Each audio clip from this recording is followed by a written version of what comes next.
রহমতুল্লাহ। Hello everyone, আমরা এই মুহূর্তে চলে আসলাম কালীবাজার মহাজন ইজি বাজার। এখানে দেখুন, দোকানদার থাকে না, দোকানদার ক্যাশে বসে না।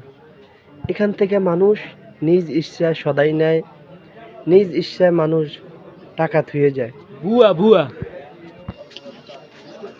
কখনো মানুষ এখান থেকে দোকানের মালিককে খোঁজা লাগে না, যখন যেটা মন চায় তখন সেটাই মানুষ নিয়ে যায়। দেখেন, এখন দোকানে মালিক নেই, মানুষ আস্তে আস্তে মানুষ সদাই নিতে আসে। তাহলে আমাদের এই দোকানদারের জন্য, যেমন কালীবাজার মহাজন ইজি বাজার, আমাদের দোকানদারের নাম হলো আহাদ মহাজন। সবাই আহাদ মহাজনের জন্য দোয়া করবেন। আল্লাহ পাক যেন তার ব্যবসা বাণিজ্যের ভিতরে বরকত দান করে। সামনের দিকে যেন আপনাদের দোয়ার বরকতে সে ব্যবসা বাণিজ্য আরও উন্নত করে গড়ে তুলতে পারে। সবাই ভালো থাকবেন। আল্লাহ হাফেজ। আসসালামু আলাইকুম।